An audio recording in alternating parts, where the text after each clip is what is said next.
Welcome to the Outer Realm with Michelle DeRoche and Amelia Pisano. Airing live on the United Public Radio Network, 105.3 FM in New Orleans.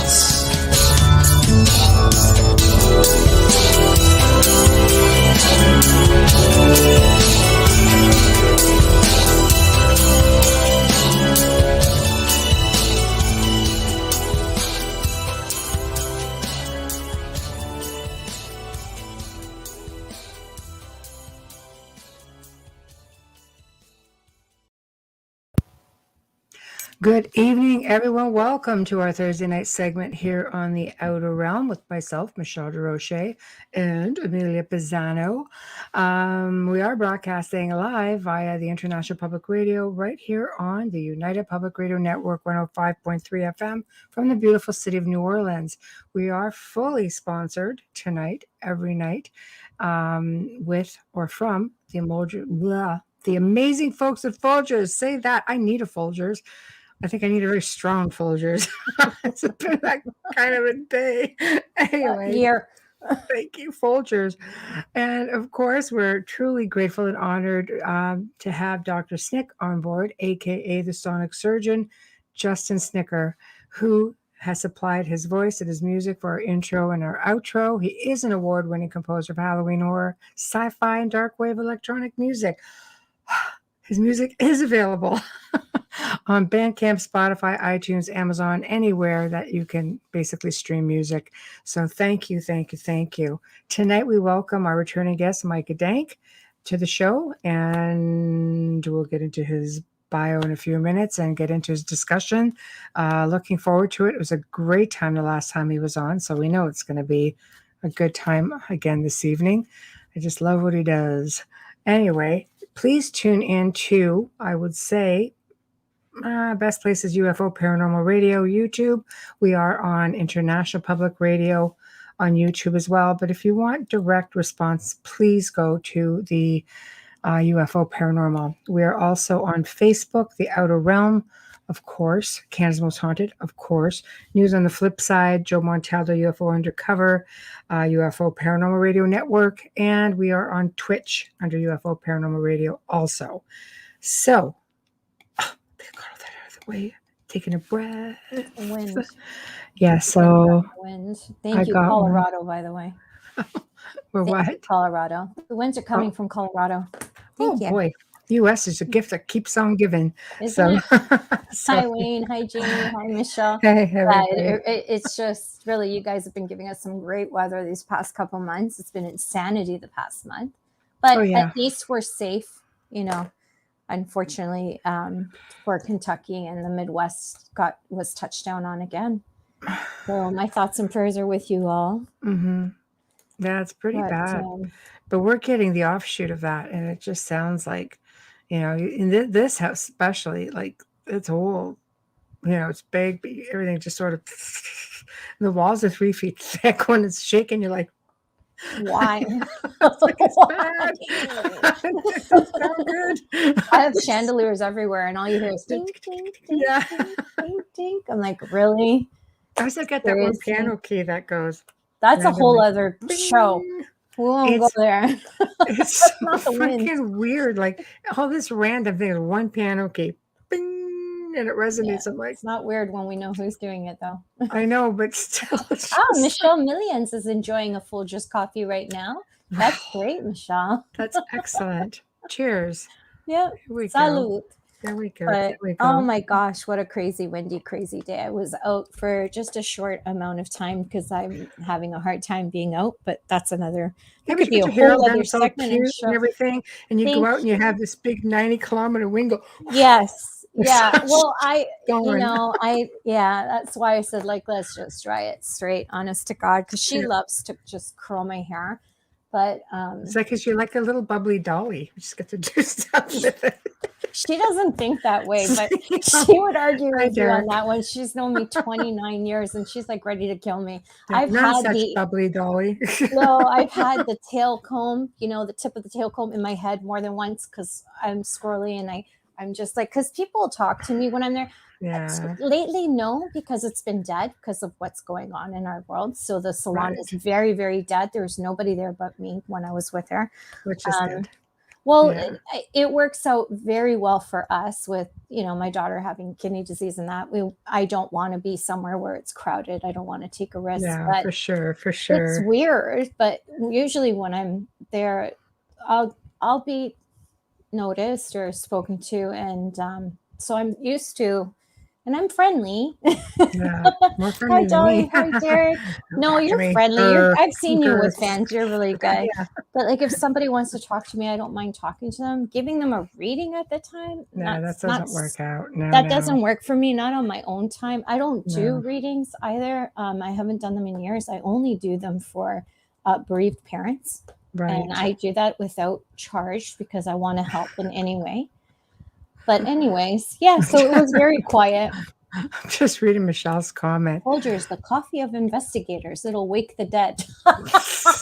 So Folgers, how would you like that for like a paranormal Thursday? That's a good thing. Right? And Derek, yeah, what's it like in Vancouver right now? Oh my gosh, are you guys okay? Yeah, floods and stuff, Yeah, my girlfriend lives in Richmond, and I'm constantly asking her how she's doing. It's a lot of crazy weather out there. Everywhere. Fearless leaders everywhere. here. I hope you're safe and sound. Yeah. And are any of you out there shopping in this madness? I'm just curious. If you are, give us a ding. I'm not, because I went online in October and was done October 1st. Same day I went online. My problem is if I start too early, I keep going. That's what I have been doing. Wayward Templar Knights. Yeah. Yes. That's where we go. But yeah, I have been adding to it, but I've shipped out the things that I need to ship out. So I stopped there. It's Mini Me who gets Minnie gets everything spoiled. Oh, yesterday one came in because I heard her talk about it, and I'm like, oh, I'm just gonna get it for her. That's another one. And then it's like, one? No, but it's a lot to wrap. So I just said to her, I know she's gonna answer yes. If you ask her, do you want to open all your presents right now? She'd be like, yeah. She's like a little kid. Yeah, yeah. And you have to seal everything because she will peek. This is duct tape. 24 is still peeking. Yeah, duct tape her gifts. Duct tape, yeah, exactly. Shrink wrap them all with the wrapping, and then shrink wrap them on the outside. Like tons of shrink wrap. Hi, Michael. So like I just like here one less to wrap, because you probably have about 50 of them under the tree. So, and this is the first year since my dad passed that we are we do have a tree up. So for those of you who have a sick loved one or have lost one, I totally understand how you feel, and I'm very sorry for it. It doesn't it gets harder, but you learn to live with it. I've had 4 major losses in my life, but you learn to, and I learned something from every single one. I really do. I learned how to live better from everyone. There's an example of how to live life better. What's all this stuff I'm listening to? Look who's here. So you're talking about lost ones, right? Between 16 and 18, I lost my dad, my grandfather, my great grandmother, my grandmother, my uncle, and a niece. All within 3 years. In my life till now at 50, I've actually lost more than 33 people in my life. Close, all of those. It's really hard. I'm so sorry. Curse. Actually, for me, it gets easier, which is, I hate to say it like that because it's wrong to say it like that, but it does. I understand what you mean. You're a little bit more accepting. With my dad, I'm having the hardest time ever. Yeah, but my mom's birthday was 3 days ago. Therapy. Yeah. Well, I thought about that one time, but it's like coming up to the week, I didn't think about it. I was preoccupied because I'm really busy. And then I realized that Monday, the 13th was her birthday, and I was like, shit. But then I got busy. So when I'm busy like this, it doesn't faze me as much because I can bury my grief into other things. Oh, I'm so sorry, darling. I mean, you got to cope with it. Hey, Michelle, you got to cope with it anyway. Sooner or later, you got to cope with it. But yeah, I know. Hey, read Michelle. It's time Michelle in the room, not you. Yeah, it's okay. I'm just sitting on the sidelines. It's okay. Yeah, I'm just ignoring you, Red. Don't give me no trouble. I know. It's like, all right. can't You're on call the me list. Red For anymore. some reason, you're on the list. Somebody said you were on the list. So Oh, Wayne said he does not know 33 people in his life. He does. Wayne, it's been a I weird think thing. there's 33 of us if my immediate family gets together. Wow. There's 11 grandchildren and there's 8 great grandkids. So Well, I lost. Well, it's like one of my really good friends when he was 19. He got drunk, hit a ditch at about 110 miles an hour, got thrown out the car, landed face down in the mud, killed him. And I remember going to his dad was a preacher, and I remember going to the service, and they were harping on how this happened, how he looked like he was praying because he landed on his knees face down. Well, the sun visor cut the top of his head off. He was dead before he hit the ground. Oh my God, it's like a Grace Kelly murder. Well, the other guy, he got decapitated, so there was 2 of them in the car. And I was pissed. I was already angry because what had happened to him. But, the fact that they were going to use it to teach matter of fact, I didn't go back into a church for almost 10 years after that. I was seriously pissed. I was like, I had to leave. They asked me why I was last. I said, I can't. If I stay any longer, I'm going to make an ass out of myself. I said, I got to go. But I've lost several good friends over the years. Some of them just stupid stuff, cocaine, crack, just stupid shit. Well, I feel like when they're like that they're kind of out of their misery because they do that out of pain. And it's hard to feel sorry for someone like that too. So I do feel sorry for them, but I feel like they're out of pain. They can move on now. I had a good friend of mine. I remember when he committed suicide, his wife came to see me, and I said, I don't feel sorry for her. She's like, Jared, it's wrong. I said, sweetie, I've had all the same problems he did and more. And you don't see me blowing my fucking brains. Oops, excuse me. Blowing my brains out of my head. This is not your hour. Wow. Here.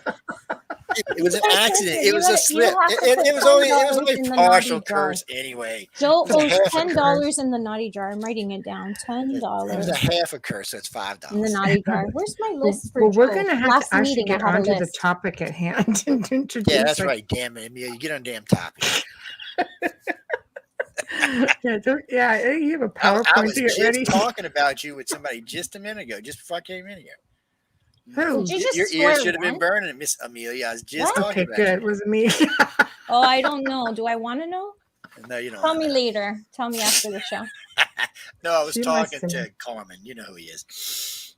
Oh, yes. He sent me an email. I told him I'd get back to him in January when we can figure out a schedule. We were scheduling an Australian interview. That's who I was talking to. Yeah. All right, I'm shutting up now. Looking forward to that. Thanks, Joe. All right. Put this tea down. Yeah, maybe we should get into this. Go through our guest bio. Hi, Doreen. I don't know what Joe's on, but I want some. I know. I don't know what Joe's on. Our guest tonight. She's on the Folgers, Joe. Yes. Our guest tonight became interested in esoteric sciences, including the astrology and astrotheology prevalent through his book series, Exploring Astrology and Hidden Codes in the Bible. Tonight he's here to discuss the Book of Enoch and the Book of Revelations. Please welcome Micah Dank to the show. When he gets here. Really? Like today? I'm telling you, this is like Freaky Friday, but it's I know. I'm actually going to message. Can you block Joe? Ready? Can we block him? I have no idea. There we go. I'm just going to send this out now. All right. Just hoping. Did you hear that? It's my email. No. Nothing. What just happened? I don't know. Wayne. I don't know, Wayne. It's that kind of a day. I don't know either. I, for one, I'm looking really forward to decoding more so the Book of Enoch than anything else because I love the Book of Enoch. It was left out of the New Testament. And for those who don't know, Enoch was your very first alien abductee. Yes, he was. Yes, he was. So Here we go. And I find it fascinating. All the Catholics are going to drop off now. All the Baptists. It's okay. You should stay and just hear it out. Yeah. Well, I'm looking forward to seeing what he's got to say. There's so much information in there as it is that, I mean, just to decode that stuff, to read between the lines. Yeah. I think it's fascinating. Fabulous. I'm excited because I don't know that much about the Book of Enoch. So I did a little bit of research, but then again, when you do on YouTube, sometimes what happens is it goes in 10 different directions. So at least I got a little bit, but I'm looking forward to his presentation and to learning more. He's always such a wealth of information. Well, he is for sure. And I think the Book of Revelations, I guess, that's probably something that's, I don't know. It's all over the place too for me, and you have the real diehards who are like, and I'm like, what? Yes. and that's the whole thing, right? Is when I was researching it, I'm a visual learner, so I will search things on YouTube. It's actually the way I learned how to crochet, just putting that in there. But anyways, yeah, and I found that everybody's perspective was so vastly different that I just turned it off and said, I'm just going to wait for Micah. But I got a little bit of it. I also read some of it as well. Hi, Renee. Okay, here we go. I said hi to Mary. I'm not sure if you Hello. know. Hi, how are you feeling? First of all, I'm still fighting through it, but I'm gonna do as much as I can tonight. Oh my gosh, wow, you're a champion. You should have just rested. We understand. I was sick last week, so I understand. It's been the worst flu. I've been home in bed for 6 days now. Yeah. Oh, wow. Yeah, I'm so sorry. See, that's the whole thing right now. You just don't know what's going to happen. So we're really good with that. Yeah. Oh, it's a time of year too. That's why I said, like, this time of year, you get hit pretty hard. That's why I said, you sure you sort of scheduled to January? It might take you that long to snap out of this. So, I mean, we could definitely do the Book of Enoch at least, and then if we could do any more, because I want to teach you guys about this. Oh, I think it's great. I'm looking forward to it. Yeah, we can we'll start wherever you want to start. I don't know if one is if one is in, or if your PowerPoints are in order. But I think he's going to be just setting everything up and starting with the Book of Revelation. So we could just go and let's just keep it really laid back and see where it goes. If we want to start with the Book of Enoch, I can just tell him to start with the Book of Enoch. Yeah, tell him to do that. All right, let's go with Book of Enoch. He did click on there, be right back. So let's hope he's back. We start Book of Enoch. Well, hopefully he'll see it. I feel bad for you, Micah. That's rough. Yeah, I've done like 3 or 4 podcasts this week too. I know that feeling. You need a few days of doing absolutely nothing. That's what this weekend is for. Good. I'm glad. Lots of rest. Why don't you recap just a little bit while we're waiting for Joe to come back with the PowerPoint? Just recap a little bit on the last show, like what got you involved in all of this, because we have a lot of new listeners. Okay, so what got me involved? So what I do, there's some people that are listening on the radio that I've talked to on Facebook, some people that live in New Orleans. Shout out to them. But I wanted to, so about 8 years ago, 8.5 years ago, I'd moved to Boston for a new job. And when I was in Boston for a new job, I moved with an ex that I'm no longer with. And we had this really nice apartment in this really nice development. And she'd be on the TV because we didn't know many people, like on the weekends. And I think the iPad had just come out, or the iPad 2 had just come out. And I'd be on the iPad and I would go down rabbit holes. And I came across, there's 2 researchers, Jordan Maxwell and Santos Bonocci. And I love their stuff. Their stuff just really Jordan's spoke to amazing. me. It really just spoke to me.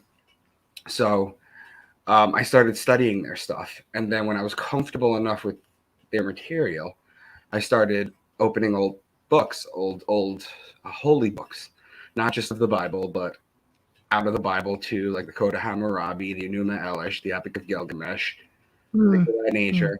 I found that there was a code in all of them.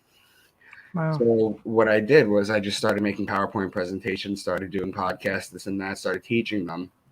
One of the podcast people I put you in contact with was a rapper named Truth Seeker. And he's an esoteric rapper. Okay. Can't wait. He's an esoteric. Awesome. He's an esoteric rapper. As far as I know, he's the only one that does this. And he raps about syncretism and all sorts of different mystical sciences. He's a Christian mystic. Way cool. So Thank you. I got him in touch with you guys. I got him in touch, I got him on Coast to Coast, got him on a bunch of things. And then I found out Jordan Maxwell wrote the foreword to his book. And I was like, oh, I really, look up to him, and I've never met him. So he goes, hold on a second. You did this for me. Let me do this for you. So he got me on a conference call, like a Zoom call, like we're doing right now.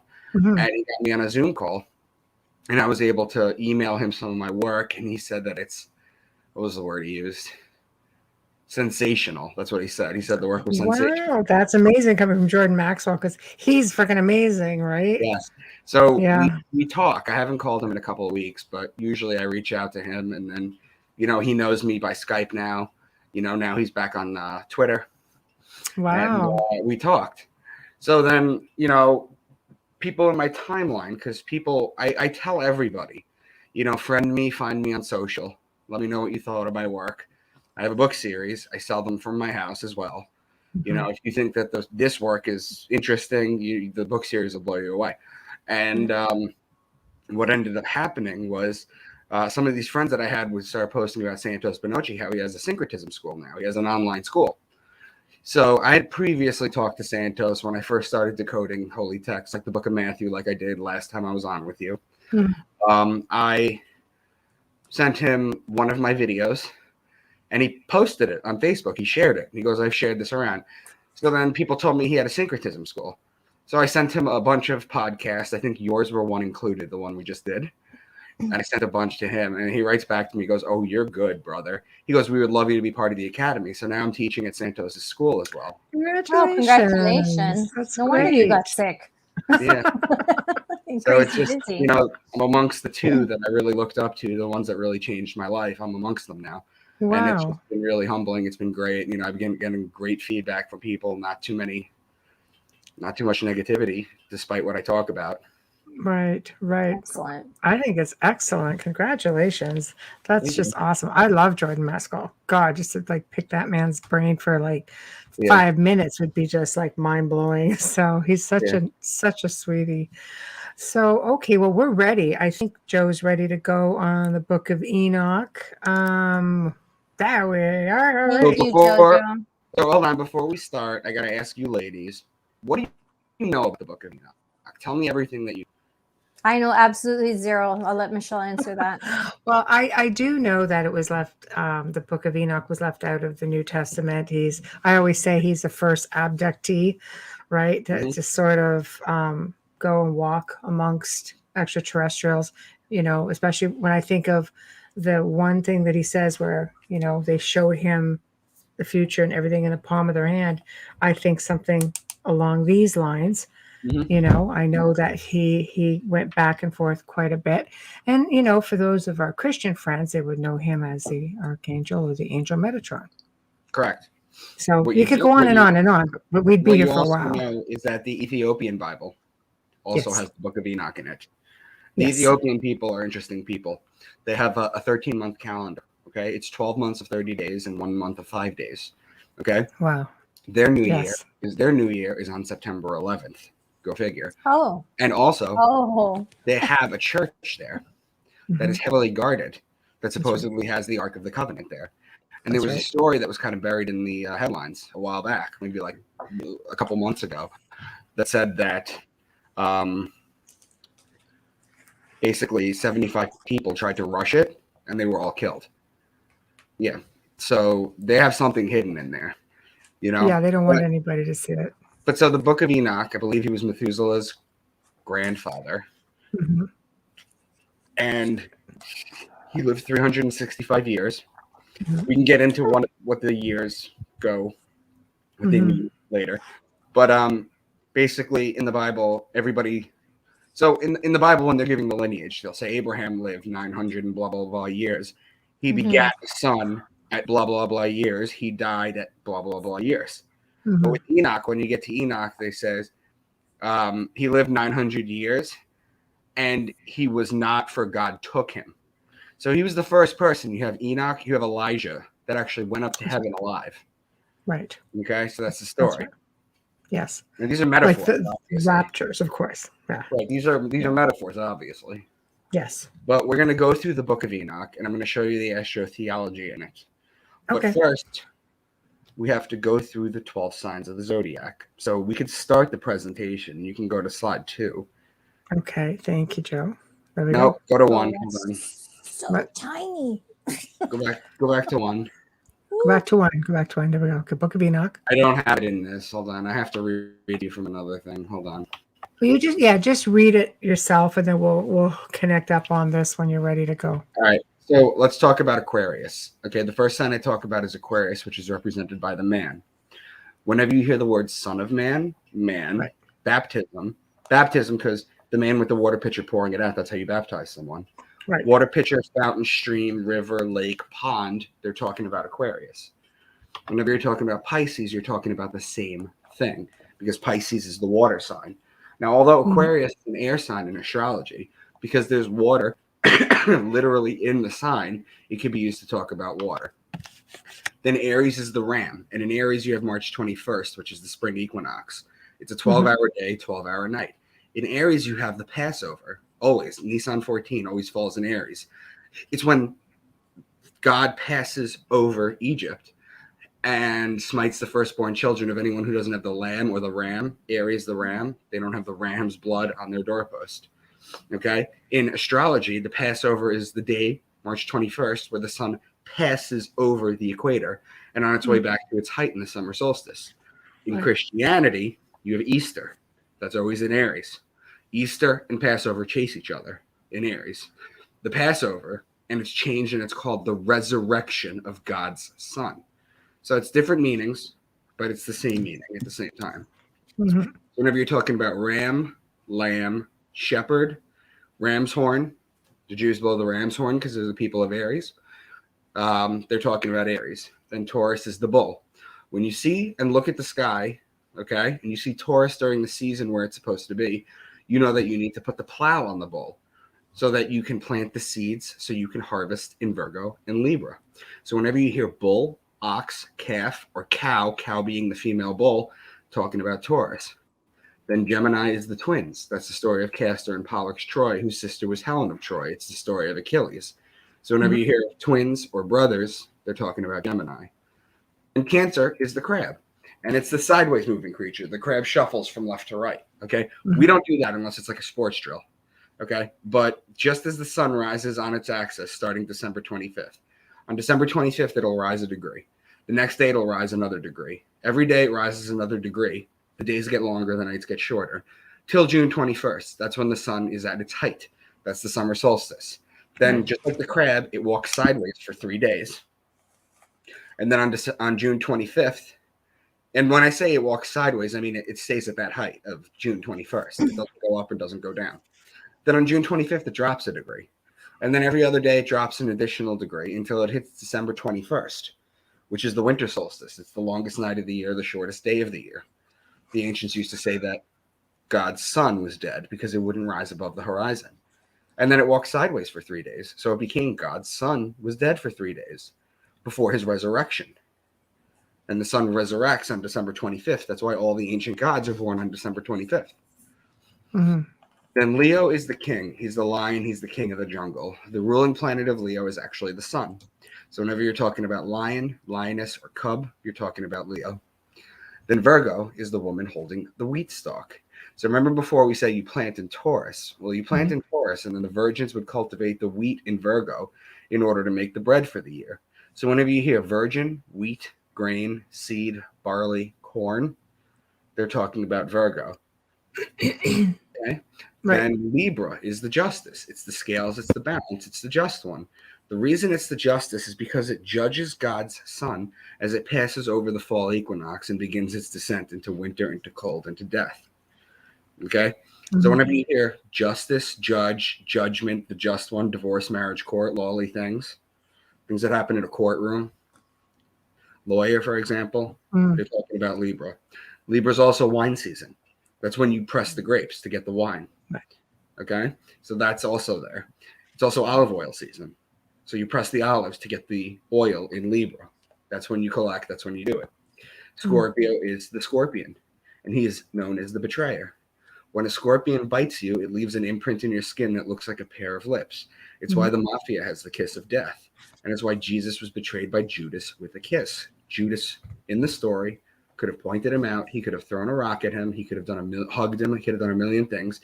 He betrays him with a kiss because Judas is the betrayer, and Scorpio is the betrayer. The ancients knew this. So he would leave an imprint in your skin that looked like a pair of lips, but it was full of poison. Right. Okay, so that's the betrayal. Right. So the sun is judged in Libra. It's betrayed in Scorpio. Finally, in Sagittarius, this is where the bow and the arrow shoot the sun and inflict further punishment on the sun.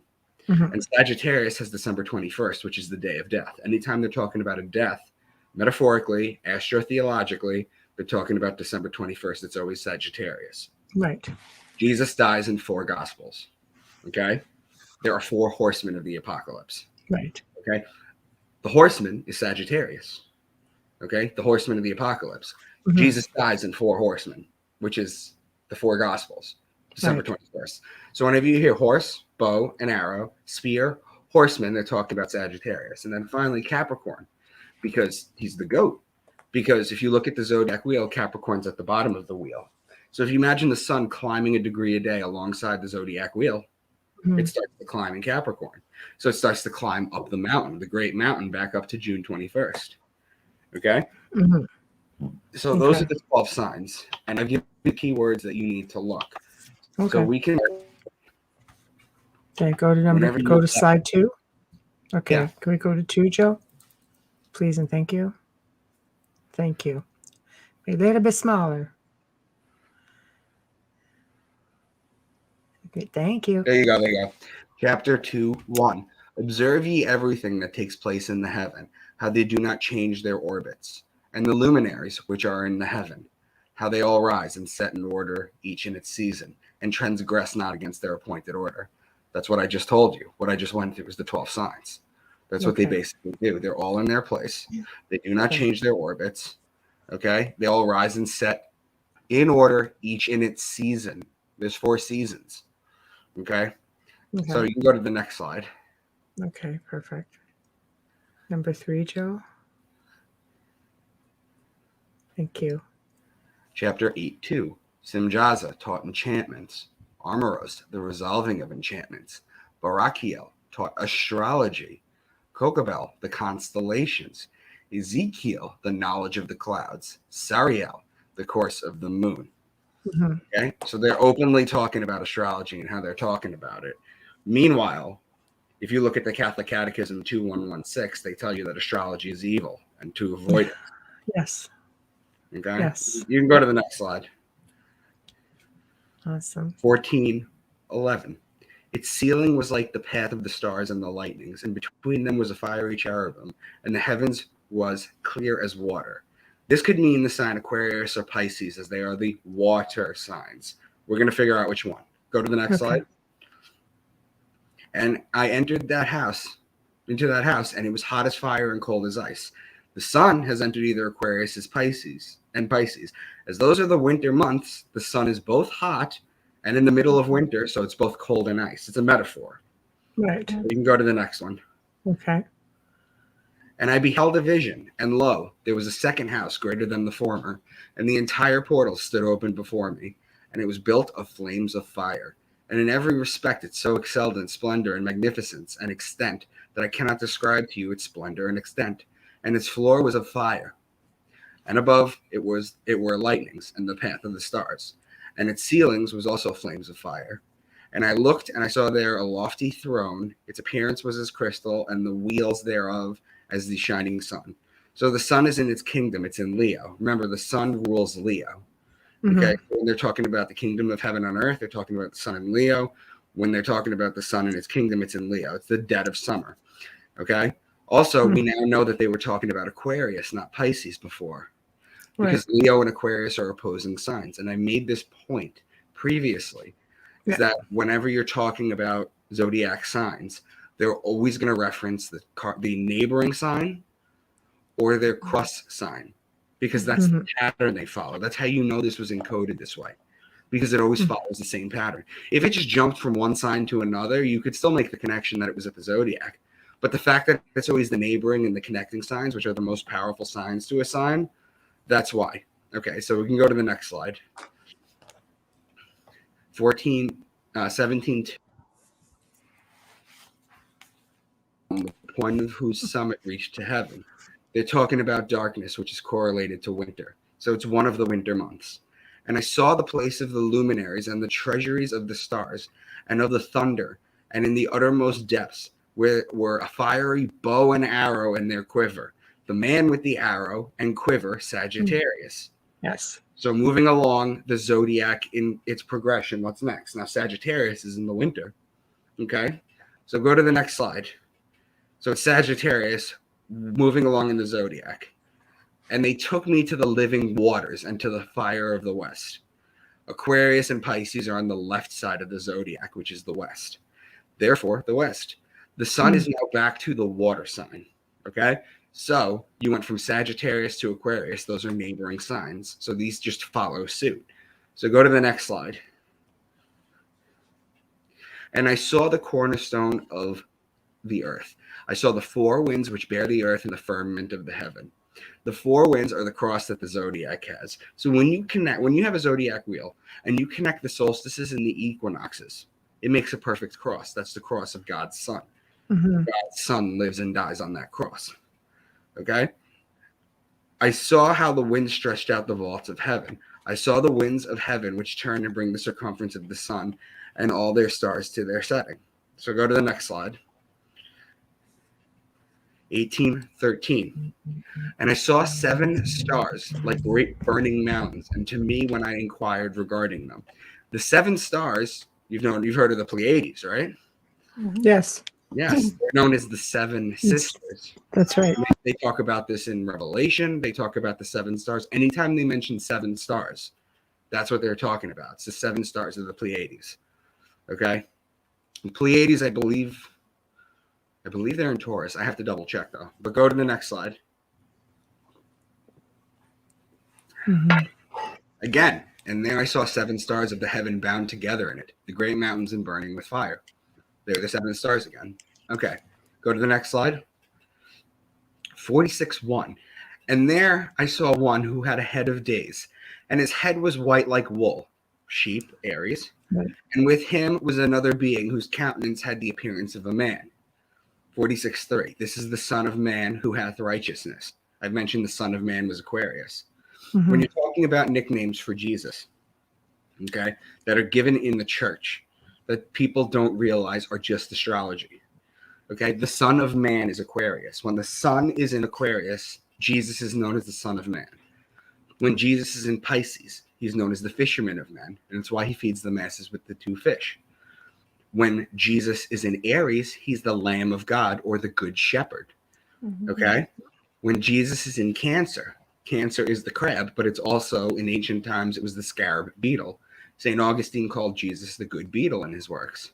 When the sun is in Leo, he's known as the Lion of Judah.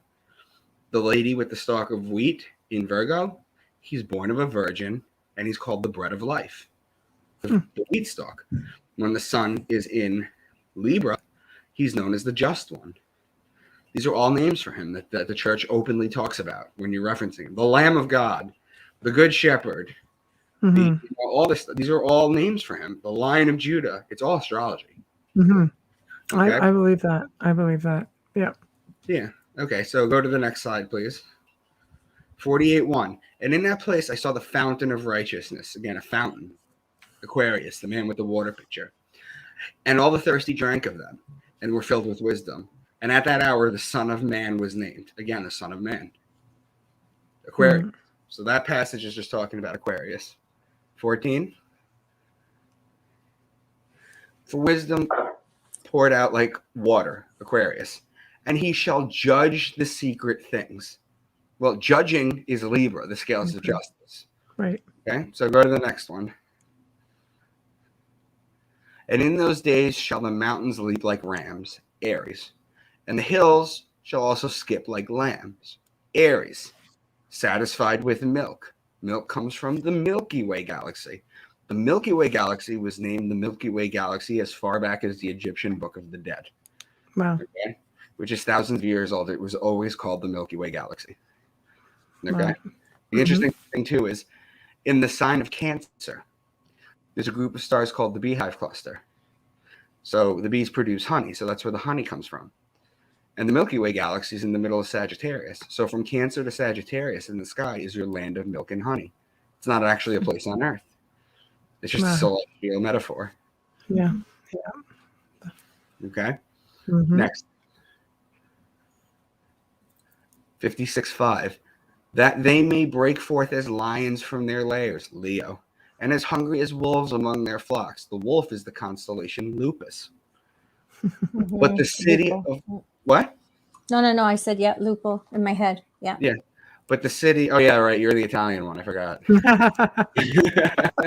Oh God. I almost hit you with my tea. But the city of my righteous shall be a hindrance to their horses, Sagittarius. You see how they're obviously talking about astrology in these two sentences. Right. They just drop 3 signs. Right. Okay. My God, they sure goes to a lot of trouble. I just come out and say it. It's like the vernacular, no? Yeah. Everything's a riddle. Yeah, the whole Bible is. It is. All right. You guys are starting to see a pattern, right? Oh, absolutely. Yes, Yeah. Okay. Yeah. Go to 17 real quick. In those days, mine eyes saw the secrets of the lightnings and of the lights and the judgments they execute. The judge of the lights. Right. Like stars in Libra. Okay. Libra the judge. So go to 18, please. 67. And on that day were 2 monsters parted, a female monster named Leviathan, to dwell in the abysses of the ocean over the fountains of the water. They're talking about Pisces, the 2 fish, the 2 water monsters, and Aquarius, the fountains of the water. So you have the abyss of the ocean, that's one water, over the fountains of water. The fountain is Aquarius. I've mentioned that before.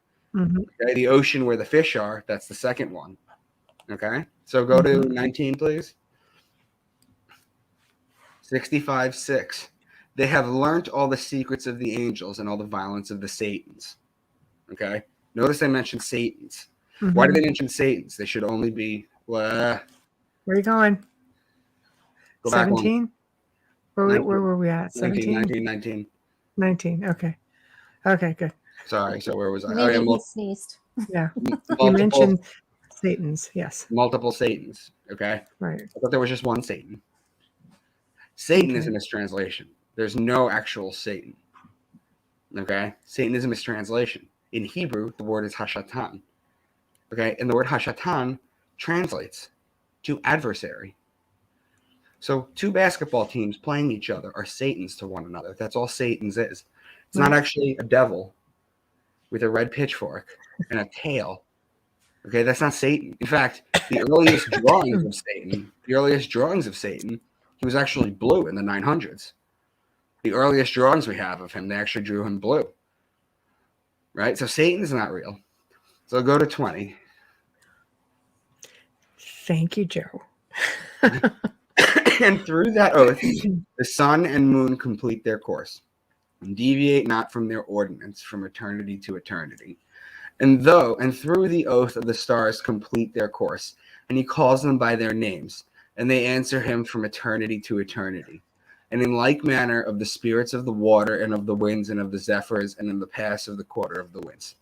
I didn't even decode this because this is just openly, obviously talking about the sun and the moon being set, all the stars, they all have names. In the Bible, they also say that each star has a name and he calls them by that, and they echo from here to eternity. They say that. So go to the next slide. The book of the courses of the heavenly luminaries. This one is going to be so obvious. Go to 22, please. 72:3. And I saw 6 portals in which the sun rises and 6 portals in which the sun sets. Okay? The sun sits in each sign for 2 hours a day, making 12 signs times 2 equals our 24-hour day. Okay? So we saw 6 portals in which the sun rises and 6 portals in which the sun sets. Makes sense, right? Okay. Go to the next slide, please. 72:14. On that day, the day becomes longer than the night, and the day becomes double the night, and the day becomes 12 parts, and the night is shortened to become 6 parts. That's the summer solstice. Right. The longest day of the year. The summer solstice has 18 hours of sun and 6 hours of night. Okay? Mm-hmm. That's what they're talking about here. Okay? Now go to the next slide, please. 7220. On that day, the day's equalized with the night and becomes of equal length. Those are the equinoxes, the spring and the fall equinox. March 21st, Aries, September 21st, Libra. Okay? Now, when you're talking about those 2 days, they're 12-hour days and 12-hour nights. So this is just plotting out what the ancients encoded. Basically, in this, they're just telling us the heavenly luminaries.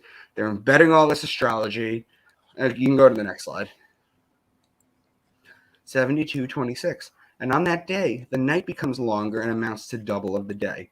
That's the winter solstice. Yep. Okay? So this just explained the solstices and the equinoxes in 6 sentences. Okay? So go to 26. 8219, and the sheep pair become pregnant. And the sheep pair and become pregnant, and all the fruits of the earth are gathered in, and everything that is in the fields, and the winepress. These things take place in the days of his dominion. Now, the sheep represents Aries, and its cross sign is Libra, which is the wine season, which I've mentioned, hence the winepress. 87:4, and one said unto me, remain here till thou seest everything that befalls those elephants, camels, and asses, and the stars, and the oxen, and all of them. The elephant nebula is in Cephas. Camelopardalis, okay, borders Cephas. Ocellus borealis, or the northern donkey.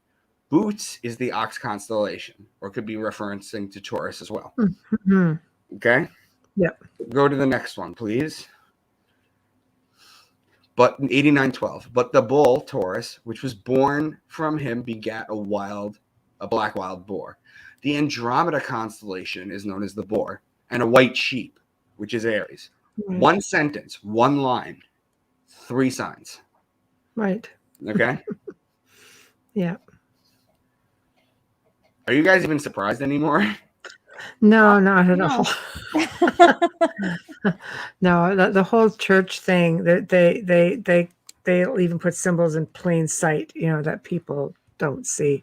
So this to me is fascinating. I think a lot of people learn that just by watching the Da Vinci Code. Like for those who aren't into researching any of it, I think that was probably the one eye opener for most people. Was the Da Vinci Code? Yeah, I think so. Well, I have a 6-book series that I've written kind of in tandem with how Dan Brown writes. He's my literary hero, And the reason I wrote in fiction, and the reason I teach this stuff in fiction, is because if you think about it, like 1984 was a fiction book, A Brave New World, Aldous Huxley was a fiction book, 20,000 Leagues Under the Sea was a fiction book. These are all fiction books that teach truths. Oscar Wilde famously said that if you want to teach people the truth, you have to make them laugh, otherwise they will kill you. Then that's basically how it is. So I'm teaching this science, and I'm teaching a whole bunch of other things, other esoteric sciences in my book series. And yes, with Dan Brown's Da Vinci Code, but my stuff is actually real. No, I understand that. I'm just saying for the general population of people around the world, I think that was the introduction to that was because of the film. Most people aren't going to delve into the research that you've done, or to the extent that you've done, because they don't even know that it exists. Right. I think he kind of opened the doors for more people to things look. Are coded. Yeah, right. I think that was a huge introduction. For most people. Have you heard of the movie Zeitgeist that came out in 2007? Which one? Zeitgeist? No. That was the real introduction to this. It's a guy named Peter Joseph did a documentary. Oh, a documentary. Okay. Where he does this kind of stuff. Right. In a Hollywood format, that was like the first time you really got a deep look into it. Well, I have a publicist, and her son is actually writing my first movie script, and we're pitching it to TV producers and movie producers. Good for because you. the stories are really, thank you. The stories are really fun. They're thrilling. but you learn so much. Yeah, you know? Well, you do. But just go back and looking at the time of the age of Aquarius, the age of Pisces. Let's just use the age of Pisces for example, because you can get a lot of images. The Pope's hat looked like the top of the mouth of a fish, the head of a fish. Well, that goes back to there's two ancient fish gods. There's Dagon. Right. There's the Dagon, which Right, is that's where it comes from, and the other one was Mithra. Yeah. The Pope's hat's Right. name is Mitre. That comes from Mithra. So Right. they borrow from these fish gods. Right. Okay? And Look at this. In the and the Egyptian, age of the go ahead, sorry. in the Egyptian time, it was bull worship. It was That's the right. age- it That's was what I the was age just of going to Taurus. say. It was the Yeah. age of Taurus. Okay, That's right. You could see hieroglyphs of the sun with between the bull's horns. Correct. Okay, that was the Yeah. Egyptians. Then the Egyptians start to fade after Taurus. Then the Jews come up in Aries. That's why they blow the ram's horn. That's why they have the shank bone on the Passover plate. That's why they smear the blood on the wall, to save them from God. Then the Jews start to fade. Their populations dwindle. Then the Christians come up in Pisces. That's the two fish. Okay, that's why Jesus feeds the masses with 2 fish and 5 loaves of bread. Hello. That's right. The fish is Pisces. The bread is Virgo, the lady with the wheat stalk. Those are opposing signs. 5 loaves of bread as well, too. The year starts in Aries. If you count 5 signs from Aries, you get Virgo. The church is more pagan and and follow the zodiac more than people realize. They really do. Like they follow the solstices, everything. It's mind-blowing to me. We have a question for you before we continue on. Yeah. Dolly, have you come to understand the point of the writings? I mean, to me, what they are is so what do you do with this? Is ultimate power information. Think about it. They didn't have clocks, watches, smartphones, any of that kind of stuff back in the day. Right. They had a sundial. Okay. The Egyptians used to look at the sky and say Horus is up there. Okay. All right. Horus takes 12 steps in the sky, and then he fights Set at night. And at night, Set beats him every night, but then Horus rises again. Okay. That's why we have a sunset. That's right. It comes from Set. Okay. The same thing with Jesus. When Jesus is 12 years old, he's called the Most High. Well, the sun at 12 p.m. is the Most High. Okay. It's in the sky. And it's the strongest. Okay, so what is the point of this? This was the ancient sacred information for you to survive. They encoded it in this so people couldn't get it because a combination of things. Number one, absolute power corrupts absolutely. We're seeing that in our modern politics now. It's nothing new. Okay, we're basically just replaying Rome.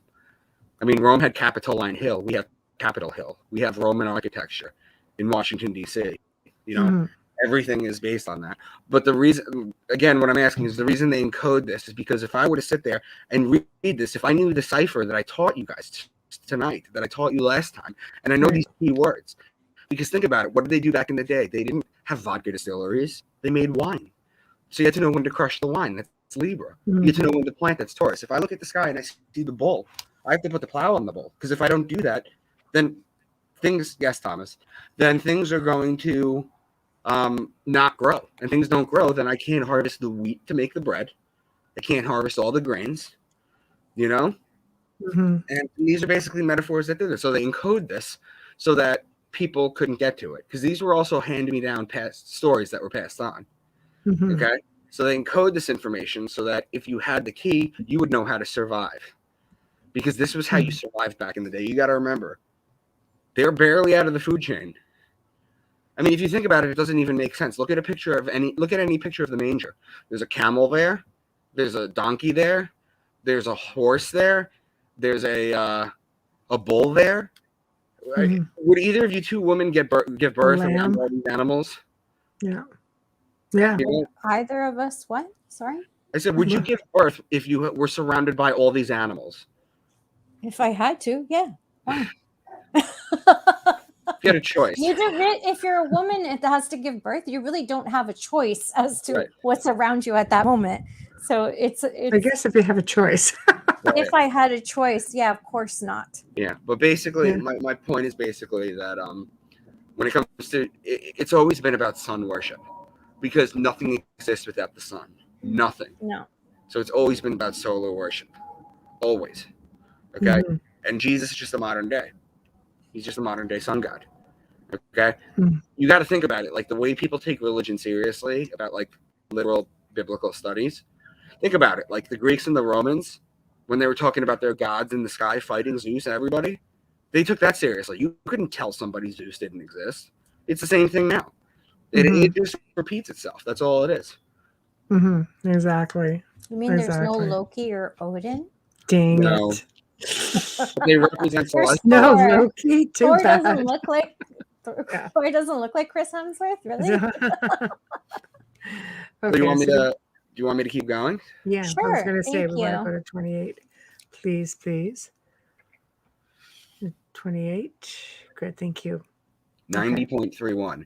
And thereafter, those three who were clothed in white and had seized me by my hand, who had taken me up before, and the hand of that ram, which is Aries, also seizing hold of me, they took me up and set me down in the midst of the sheep, that's Aries, before the judgment took place. Judge is Libra.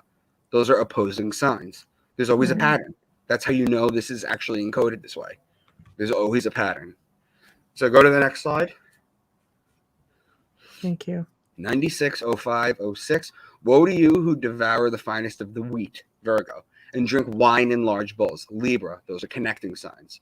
Woe to you who drink water from every fountain, water. That's Aquarius. It's just going in the sun's path of the zodiac.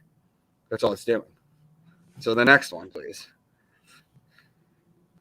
Here's the appendix. Keep going. 108:15, the last words. And the sinners shall cry aloud and see them resplendent, and they indeed will go where days and seasons are prescribed to them. They're talking about the zodiac and the constellations. And is there another slide? No, I'm pretty sure that's it. That's the book of Enoch. It's the book of Enoch. Interesting. Thank you, Jojo. Yeah. So do you want to do the book of Revelations? Yeah, we could do that. I'm feeling okay. Okay. Just Are want to you double sure? check with you. Yeah. Okay. So the next one, as you can, Joe, would be great. Book of Revelations. He's just bringing it up. I can see him. No, that's fascinating. It's still 7 o'clock, and we keep him here. I know. We try not to do it to him too often. But what can I say? StreamYard hates Apple, so it ain't happening with this computer. D-Train and Juan Aconada. Okay, love Micah. Here, I'll put it up for you. There we go.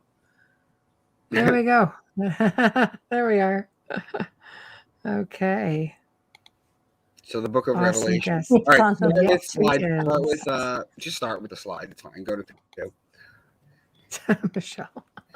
Okay. I turned around to see the voice that was speaking to me, and when I turned, I saw 7 golden lampstands.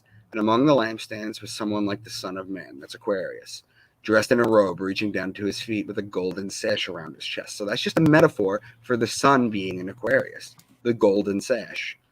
The hair on his head was white like wool, that's Aries, as white as snow, and his eyes were like a blazing fire. Okay, so now they're talking about the sun on fire in Aries. His feet were like bronze glowing in the furnace, and his voice was like the sound of rushing waters. Again, the water signs. In his right hand he held 7 stars, the Pleiades, and coming out of his mouth was a sharp double-edged sword. His face was like the sun, openly talking about the sun shining in all its brilliance. You guys see all the signs, right? Yeah, no, okay. That's right. So go to 4. There we go. Everybody sees that? It's going to be there forever now. E-Train and Wanaconda. Loving it. Yep. Loving it. Reach out to me on social. I'll give you guys my social information after this. Solar Maximum. Okay. Yep. Revelation 4:7. The first living creature was like a lion. The second was like an ox. The third had a face like a man. The fourth was like a flying eagle. So go to the next slide. Oh, I gave you an old presentation. Okay, go back to it real quick. 4. Go back to 4. The first living creature was like a lion. That's Leo. The second was like an ox. That's Taurus. The third had a face like a man. That's Aquarius. The fourth was like a flying eagle. In astrology, the eagle is Scorpio. Okay, the scorpion is the belly crawling creature. Okay, so it's a punishment to crawl on your belly. God punishes the snake after the deception in the Garden of Eden to crawl on his belly. Mm-hmm. Okay? It's a punishment. It's the lowest crawling form of life on earth. However, it evolves and becomes the eagle, which is the highest flying form of life on earth. Okay? So the eagle becomes Scorpio. So you have Leo, Taurus, Aquarius, and Scorpio. Those are the 4 fixed signs of the zodiac. When you're talking about the fixed signs of the zodiac, they're fixed because they're fixed in their season. Leo is the middle of the summer. Ox is the middle of spring. Aquarius is the middle of winter. And Scorpio is the middle of the fall. Now, if you take Leo, face was like the lion, and the third had a face like a man, those are opposing signs. Okay? The second was like an ox, Taurus, and the fourth was like a flying eagle, Scorpio. Those are opposing signs. When you look at the zodiac wheel and you connect them, it makes a cross. Or it makes an X, I should say. It makes an X through the zodiac wheel. Mm-hmm. What's more likely? Okay, there's a 4-headed monster in the sky, or something that actually makes scientific science like this. Mm-hmm. So you can go to 6 now. Revelation 5:5. Then one of the elders said to me, "Do not weep. See, the Lion of the tribe of Judah, the root of David, has triumphed. He is able to open the scroll and its 7 seals." So go to 7. This mentions that Jesus Christ, the Son of God, also the Lion of Judah, or Leo, the sun rules the planet Leo, is able to open the scrolls and the 7 seals. Again, referencing the Pleiades, the 7 seals, the 7 stars. The Pleiades are in Taurus for those keeping score. So I was right before. So go to 8. I watched as the Lamb, this is Revelation 6:1. I watched as the Lamb opened the first of the 7 seals. Then I heard one of the 4 living creatures, which we just went over, say in a voice like thunder, "Come." Do you know why the Lamb has to open the first seal? No, but I can't wait to find out. The Lamb is Aries. Aries is the start of the year. The year ends in Pisces and it starts in Aries. We went over this, Amelia. Apri, open. Oh, yeah, it's actually apri is not open. That's a slang. It's actually aperto. I was right last time. Just saying. But sorry, Okay. you're cut. I have really high winds, so you're cutting out. That's why when I squint and I move in, it's because I'm having trouble hearing. We have like 90-kilometer winds out here right now. Okay. Yeah, it's crazy. But I thought you just had gas. I didn't know what was going on. No. no, but I was right. It's a Different kind of wind. Okay. Yeah. Fair enough. All right. So the Lamb opens the first seal because the Lamb is Aries, and Aries starts the year. That's why it opens the first seal. So go to 9. Okay, 10. I looked, and there before me was a white horse. Its rider held a bow. I mean, that's just Sagittarius. Right. Okay, so go to 11.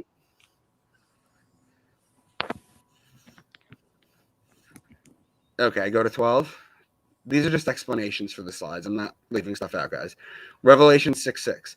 Then I heard what sounded like a voice among the 4 living creatures saying, 2 pounds of wheat for a day's wages, and 2 pounds of barley for a day's wages. The wheat and the barley is Virgo. And do not damage the oil, that's olive oil, that's Libra, and the wine, that's Libra. Virgo and Libra are connecting signs. Okay, so go to 14. Revelation 6:12. I watched as he opened the 6th seal. There was a great earthquake. The sun turned black like sackcloth made of goat hair. The whole moon turned blood red. And the stars in the sky fell to earth as figs drop from a fig tree when shaken from a strong wind. So go to 15. The sun turned black like a sackcloth made of goat hair. The moon turned blood red. Figs drop from a fig tree. The goat is Capricorn, and it's black because Saturn is the ruling planet of Capricorn, which is known as the black planet.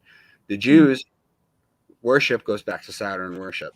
They wear a black cube on their forehead. Okay.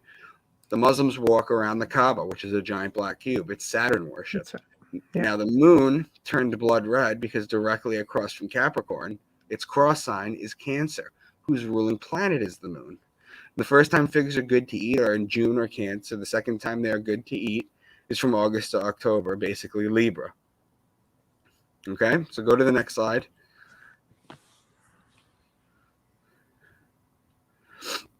Revelation 7:4. Then I heard the number of those who were sealed, 144,000 from all the tribes of Israel. So you've heard this verse, right? Yeah. So Yes. people believe that only 144,000 people are going to heaven. That's what they say. Yeah, that's what they believe. They believe Yes. only 144,000 are going to heaven. They believe it's predestined. Mm-hmm.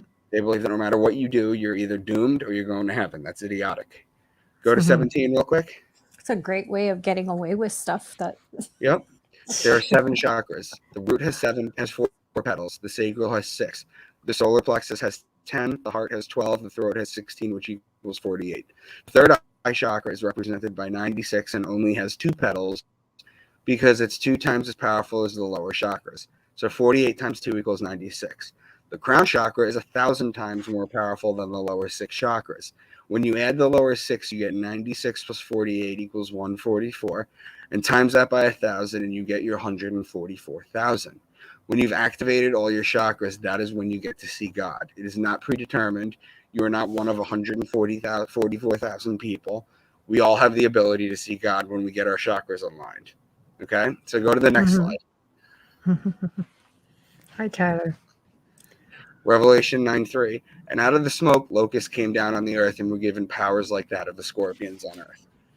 Okay, so locusts. Okay, what is the power of the scorpion? It's the betrayer.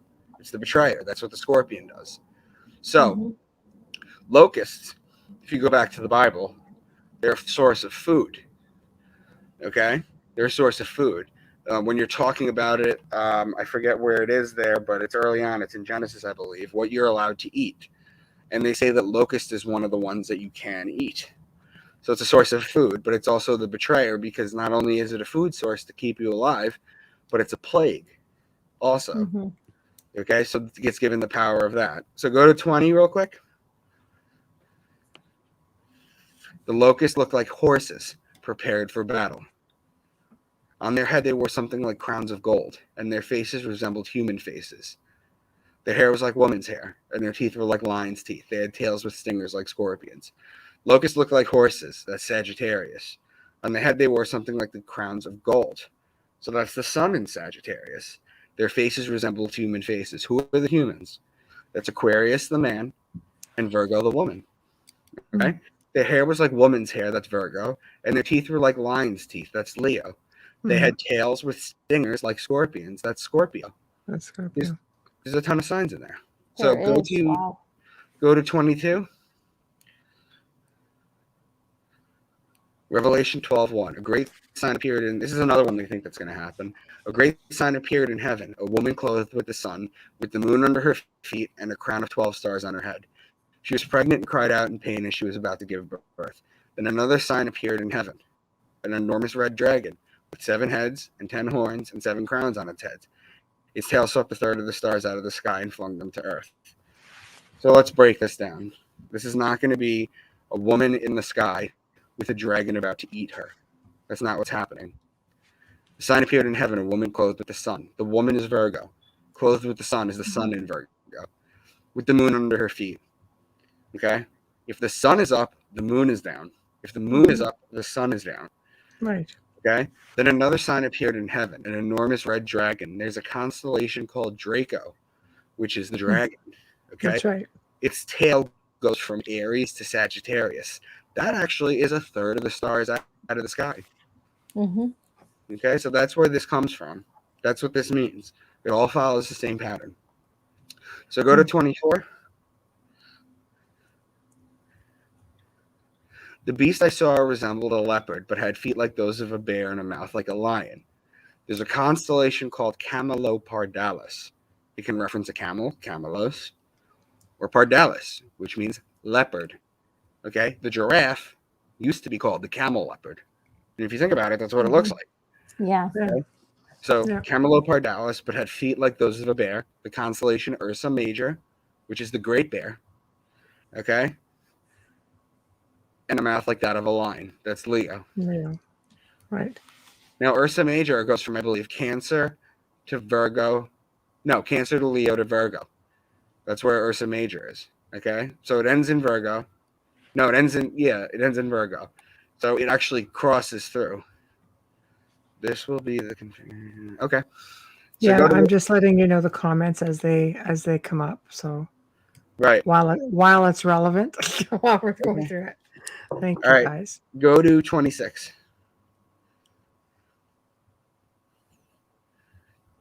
Revelation 13:11. Then I saw a second beast coming out of the earth. It had 2 horns like a lamb. That's Aries.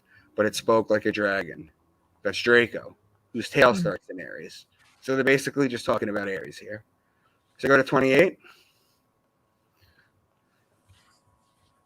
Revelation 18:13. Cargoes of cinnamon and spice, of incense, myrrh, and frankincense, of wine and oil, Libra, of fine flour and wheat, Virgo, cattle, Taurus, and sheep, Aries, horses and carriages, Sagittarius, and human beings, Aquarius and Virgo, sold as slaves. There's 8 signs right there. Wow. Yeah. Mm-hmm. And then go to the last slide. I think that's the last slide. 29. Yeah, that was it. That's the book of Revelation. I could do this with any book that you guys There's so many signs in a lot of those. So It was heavy. Hold on, just another comment from Dolly. That's those who plan to survive over all of those on earth. Those who plan to survive over all of those on earth. Okay. So why do you think? I mean, obviously it's a control thing because that's what the Bible says if we're looking at all of this. But if you can do this with any book, for example, why put everything in codes? Why not just come out and say they hid it from the average person? Because people got. What happens when a company comes out like Twitter or something and they want to give you free speech? Then it gets too big, then they start to censor, and then every power corrupts. So they had to hide this. So either they hid this, okay? That's what I think they did. They hid this so that they couldn't openly talk about it, so that people couldn't corrupt it. But it was never meant to be taken. It was never meant to be taken literally. The earliest Christians before Constantine, the earliest Christians were called Helionostics. That Helios means sun. the Gnostics. I was going to say I would love for you to come on and do the Gnostics. I've done a few of them. Yeah. I've because they were very open about what they were all about.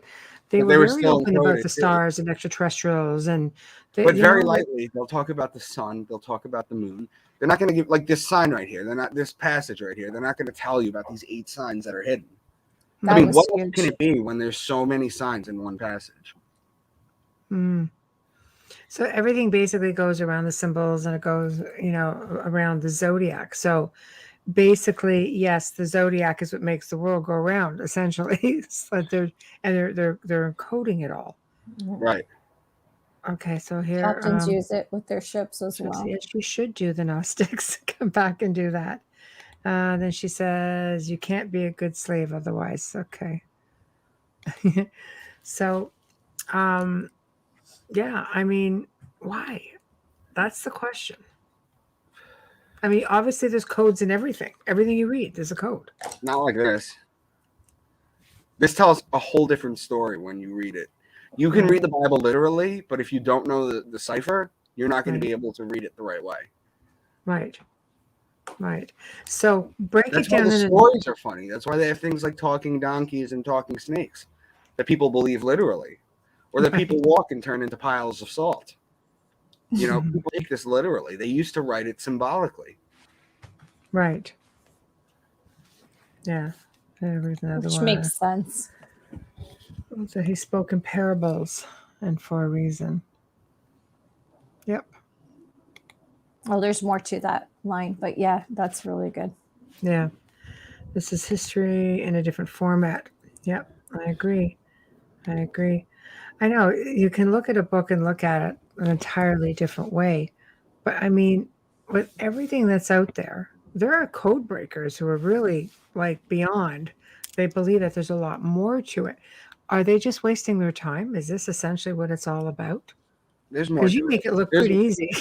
There's more to it. Well, I've studied this for 8 years. He's already decoded it all. That's why. Yeah, he just gave it to us. If we were reading it, we would be there would be, for me anyways, there would be notes all over that page. They're coming out with they're creating different words and messages like every pulling out like letters, and they're just doing something really ridiculously crazy. Like, is there something more to it, or really is this what it is all about at the end of the day? At the end of the day, I mean, I've done the book of Matthew with you. I've done the book of Job.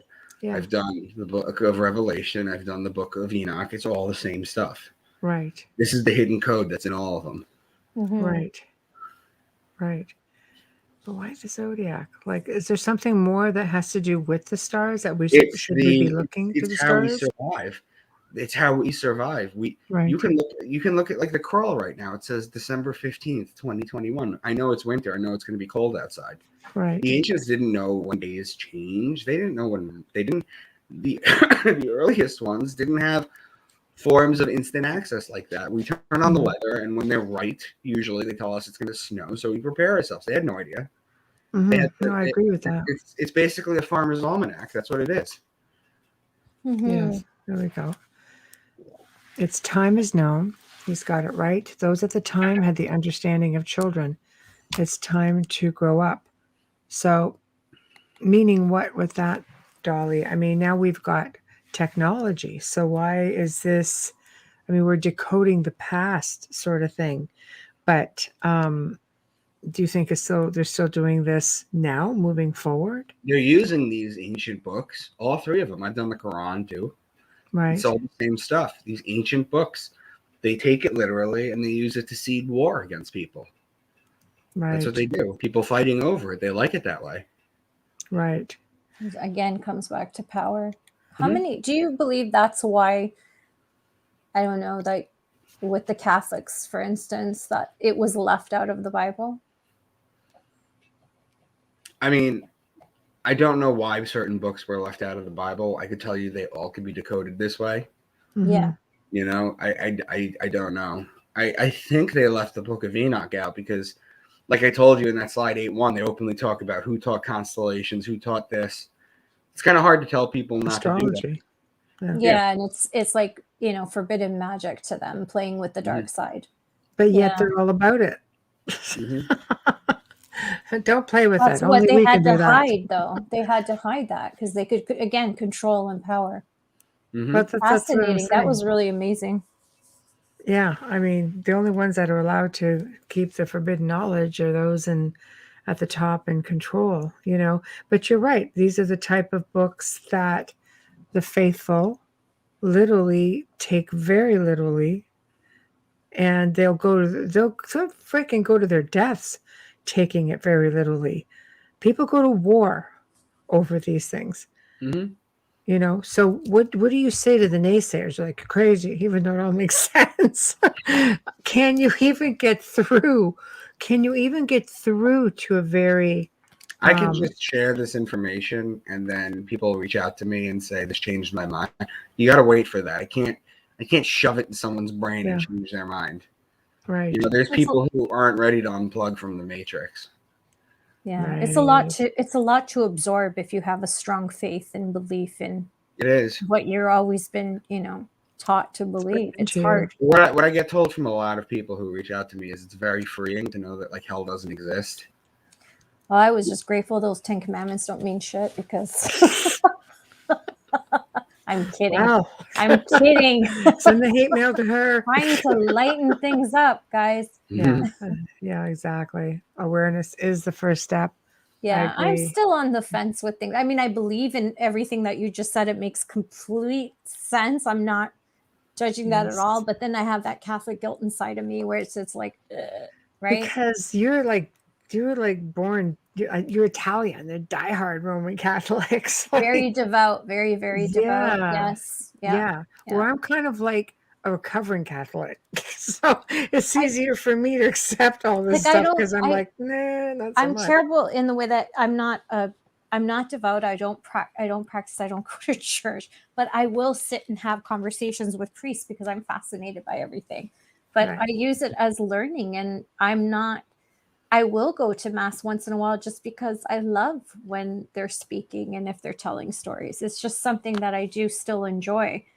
But I do have a lot of questions. I've been architecture, I don't care.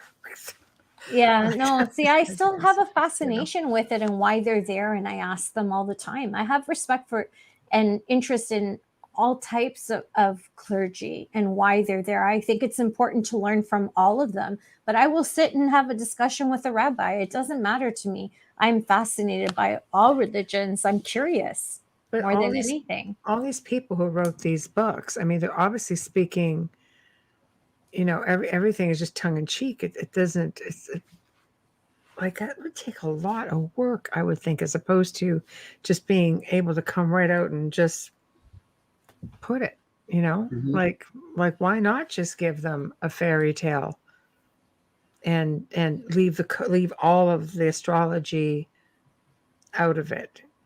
I think the faithful, I mean, pagans knew all this. They didn't need the books to tell them.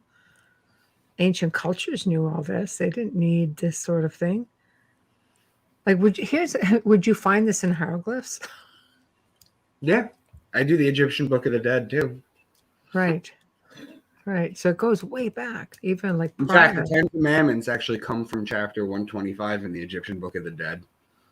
Really? Were there 10, or is it that question again of how many? Many. Yeah. So in Judaism, there's something called the Noahide laws or Noahide laws. There's 613 commandments we need to keep. That's right. That's 613? Mm-hmm. And the Christians are kind of like 10. Yes, 10 works. 10 works. And do they believe in a hell as well? No, I don't believe so. No. I didn't think so either. That's really interesting. Thank you, Micah. I'm just curious about all of that. We're going to do a quick station and sponsor ID. Yes, absolutely. Let me take these off because I'm dying. The business part now. Yes, the business, the delicious business.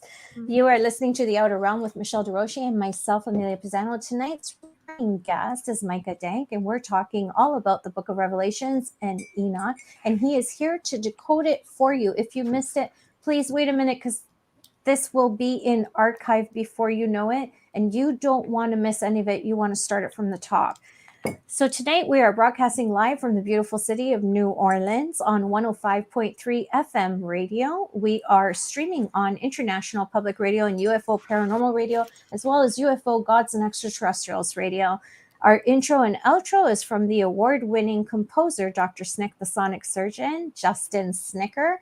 He is available on, you can buy his music on Bandcamp, Amazon. You can find him on Facebook and Instagram. And he has links. And of course, we share him up on our Facebook group page. So you can find him there as well. Our song and our voice, the voice that you hear, is Justin Snicker. And of course, we love Folgers, our sponsor from day one. No one loves you more than Michelle and I. Thank you for supporting our show, and you're the reason why we're here. Thank you so much. Thank you. Yeah. Okay, so what's next for you, Micah? I'm going to pass out. Oh my gosh. No one's holding you. No one's holding you to your chair. We're grateful you joined us. Yeah. Thank you. You need rest and fluids and just seriously, nothing, even mentally, just... Yeah, go get and yourself some rest. You said your wife's Italian. She's probably making you tons of soup. we actually get Chinese soup. There you go. It doesn't matter. You just need soup, right? Yeah. We'll connect up in the new year. Yeah. I'll send you a list coming on in February. I'll send you a list of the stuff that I do, the books that I do. Yep. And yep. I'll send you a list of the books that I do. Dolly says load up on vitamin C and calcium. I do. I have a joint pill behind me. Right. It's vitamin C and calcium. It's zinc and calcium. Can you imagine if you didn't? Oh wow. No. That's good. I'm glad you're doing send everything. That's perfect. Thank you for being on tonight. Thanks for joining us. Thanks, ladies. I'll talk to you soon. All Take care. Have a great holiday. Hey, bye-bye. You too. Well, that was interesting. I find it's a total different spin on, it's a total different spin on reading some of these scriptures. I would love to see what he does or has done with the Gnostic text, because these were a group of people who were already very open about the stars, you know, the universe, the constellations, extraterrestrials within space, contact, all of that stuff. So it's not like they really had to hide any of that. So we may need more than that too, because he said it's brief. It's not as in depth, but when he sends you the list, see what he suggests and what he recommends. Like I know. I love this sort of stuff. But then, you know, the Jordan Egyptian Menzel Book of does the things Dead like would be interesting as well. Yeah, absolutely. No, I love it. I love it. So getting a book finally recovered from. Oh, you're going to get a book. Absolutely. Let us know how you find it. Absolutely. All right, guys, questions in. We've got probably about 20 minutes before we sign off. So if you have any questions, pop them in and we can even send them over to Micah. But yeah, I find it's hard for me to keep track with the whole the zodiac thing. Some people follow it very, very closely, you know, to say, well, these are opposing signs. They don't work good. And this is, you know, these signs work together. These signs follow.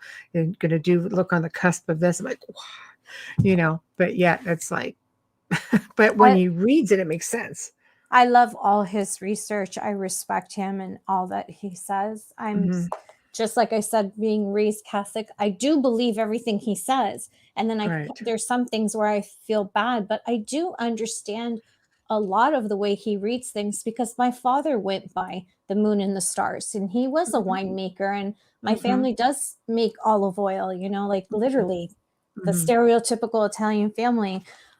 So I do understand that. And I understand that from speaking with my grandfather, what he would say. And my father, to the day he died, would say to you that you can't give birth to a child until 9 moons have passed, which is like, 9 months. Yeah. But you're not aware of the first one because by the time you find out, you're already a month along. So it really does make sense. And he hasn't been wrong. He hasn't been wrong with any of us. But that's true. But that's a lot of that's a lot of pagan stuff, you know, like it is, but it's also what you have to remember is they come from farmers. A lot of them were farming in southern Italy, so you did do stuff of the land and of the stars and the sea, you know. It makes total sense. They're fishermen on the coast, on that coast, and yeah, I just look at that. I look at when they did the salumi, like prosciutto and stuff like that. For those of you who are not vegan, for those of you who are vegan, I'm so sorry. But you know, like I look at when that's done. It's done at a certain time after New Year's. It's done so many weeks after. You know, there's a time period for that, and it's really interesting. But it's funny. What Tamara says, all references to the star maps them and time of the year associated with them. I agree completely. You know, when you're getting back into, again, I'll go into, you know, pagan times, you're looking at even like the holidays, like they followed all of this stuff. So it's almost as though when the Christians started amalgamating these cultures, it's like they kept so much of it. Like on the Gray Zone this Saturday, we're going to be talking about, you know, ancient origins of Christmas along with its dark folklore. Like we're going to put them together, and it's so interesting when I'm reading it because, you know, it's like their belief system. They followed the stars. It was all about the solstice and the equinox, all of it. So it's not like it had to be hidden. But I think when the church came along, every time they amalgamated one, they would keep parts of their holidays, you know, and eventually they phased them all out. But I'm thinking they didn't phase them all out. I'm thinking that they kept with it. And certain people in the world, you know, are still practicing. But that's not what they're preaching. And this is why they had to hide everything. It's just my own personal theory. I think it's good for those who are of certain status, you know. Pagans, Christmas trains. Yep. And some. Oh my gosh. Yes. And some. Absolutely. Yeah. We'll cover a lot of that. But I completely agree. I've studied Jordan Maxwell stuff, and his information is also mind-blowing. And a lot of it, or there's a good chunk of it's on the same lines. Like Micah basically, I could see why he leaned towards Jordan's work, because it's just, it makes so much sense. Like Jordan goes so far, even beyond, because he deals with a lot of symbolism as well, not just so much all the zodiac stuff, but in symbolism. And when you start looking at all of it, you're just mind blown. You just sit there and go like, how do I not see this? It's like hidden in plain sight. But that's just like the Zodiac murders too. All those letters were hidden in plain sight. He worked that way with all of his letters to the police, and all his clues were there, and nobody could ever decipher it. Although there's someone on TV saying that he knows who he is, but he doesn't. But anyways, just saying. Yeah, I think they can't say, well, we didn't hide it. It's in plain sight. It's right there. But you know what? No. Back then it was hidden, though, when you think of it. When they wrote it, it was hidden from everyone. Sure, it was only the scholars and the people who created that vernacular that understood. Almost like condemned for his theory on astronomy and astrology. Well, the whole thing is Galileo was in northern Italy, so you're right next to the Vatican. So yeah. But it was a bad place. They were worshiping it. They were. But even Da Vinci had issues with the Vatican. I know, but the Vatican was knee deep in it. Is what I'm saying. I know. It's like, I know. You but can't so's the go Bible. do that. Forget it. So's the Bible. Oh yeah. Hands down. That's why it's just so dang frustrating. It's almost as though if you were a certain class of people, maybe you were educated differently when you would read some of these books and these scriptures. You knew and were taught how to read it, right? Yeah, it's not the poor reading them. It's the wealthy. Again, like Micah said, with power, I totally agree with him on that. That's a huge one. No, I agree. I agree. I think it's just so Vinci frustrating. was a contactee, yes. Yes, absolutely. Yeah, he was. That's evident in his work as well. But he disappeared for like 2 weeks in a cave, came back. Brilliant. It's like, his work changed after that. I mean, it changed with formulas and everything.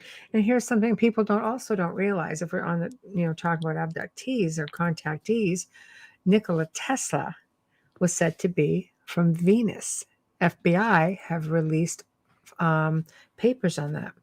Makes sense. And it says right in there, and they were accompanied by Venusians when he was taken to the Tesla family, and they would periodically show up through his life. So it's like, wow. I know the Vatican used oracles. They also used sages. You're talking about like way back when it started, and they kept those ways still today. So, it also, most Catholics will be very nervous around me being a medium, but yet they'll read the Bible, quote it to me. They need to relearn that because they're often used, and the apostles are all gifted, just saying. But anyways, it's true. It's almost like what's good for the goose is not so good for the gander. No, and it is a shame because we've been so suppressed, like from really early on. They say things changed in 300 AD. Yes, absolutely, because that's where Constantine came in. Okay, what do we have here? For everything, there's a reason and season. A time for matter under heaven. 2, a time to be born, a time to die, a time to plant, a time to pluck up what is planted, a time to kill, a time to heal, a time to break down, a time to build up, for a time to weep. Okay, I'm just trying to get through your sense of humor of a phone here. Hold on. A time to weep, time to laugh, time to mourn, time to dance, a time to cast away stones, and a time to gather stones, a time to embrace, a time to refrain from embracing, a time to, I think this is where it stops for us here anyway. Yeah. But yes, I do agree. So many characters in chat. Yes, he heard the universe talking. He had devices that would assist him with that also. So, he's brilliant. There's a reason that his work went missing after he passed. But I'm really impressed that he lived as long as he did, because you would think they would have tried to take him out a long time ago. Oh, for sure. Oh, they kept a close watch on him. That's a definite. But they still needed him, as long as it worked out. But I just think, a brilliant mind like that, it comes from somewhere else. They didn't have that capability here at all. And anything that was hidden and suppressed. I would love to know what's down in those Vatican vaults, let me tell you. We all want to know. I think the only ones that do know are the Swiss, because they're guarding it, and the Vatican police. That's it. Even they don't know all of it. We know that there are works from Dante Alighieri. We know that there are, works from Da Vinci, from Galileo. They're all there because they want to keep them from us. And we're aware of that. All the greats, a lot of Renaissance paintings, and there's a lot of stuff down there. We can roughly, have a rough idea. Sorry, not roughly, but have a rough idea of what is in there. And like I said earlier, I know it sounds true, it sounds small, but Da Vinci, the movie, the Da Vinci Code, really did open the eyes of a lot of people who never looked at this. Right. I know a lot of people who are not in. It was very much an introduction to the code. It was an eye opener for them, and for some of them overwhelming, and they didn't want to know more because it made them uncomfortable. It also did some harm in a way too, though. When I was at Rennes-le-Château, there was a big sign, even like on the cemetery gate, that basically said, the gates, we've been locked up since the movie The Da Vinci Code. They specifically said it because people were just going in there and being so disrespectful. It's like, why does that have to happen? Like you bombard a place, but you don't respect it. Yeah, but they did that with 9/11. They went down there. It's everything. They did that with 9/11. Yeah, exactly. Yeah, people. When something gets brought to light, respect it. Especially when you're looking at one like it's so old. It started off as a Roman settlement, like back to the 1300s, thousands. It's a really old location. Respect it. It's not everything you see in the movie. It's not. No, but they do that with Pisa too, and Pisa's been there since the 1100s. I mean, exactly. Yeah. So it's just have a healthy respect. That's always my fear when something comes to light like that. You're always taking a chance, and some of those secrets that may be there. I mean, what are you going to do? Just ransack the place? You don't do it intentionally, but I mean, do you know at Rennes-le-Château there's a statue of a demon? I'm not gonna just go and blap off the name, but they keep a cast, like a mold of his face, because more people go in and smash it. They don't believe it belongs in the chapel, yet it's a symbolism and it has its place. And it's happened so many times. They don't understand it. They don't. It happened 2 or 3 years after I was there. I was mortified. But he's been replaced so many times. It's like, come on. There's 200 churches in Rome. If you want to travel and go from church to church, there's a great city to do it in, because there's 200 churches. They have the most churches out of any city in the world of Catholic churches. And you're talking about things going back to the 1100s and before that. Right. So don't bombard Rennes. Right. Yeah. No, it's true. I don't know. I think people are looking at things with a different view. I mean, where it has benefited the tourism money has helped Rennes-le-Château. It has helped Rosslyn Chapel. They were able to do a lot of restoration work there when I was there. Sherry. Hey, Sherry. The fog is lifting. Thank God. It is. Yeah. But when I was there, I was able to spend some time and really look at some of all the codes that are in there. The people who spend hours and go in there and just try to decode things.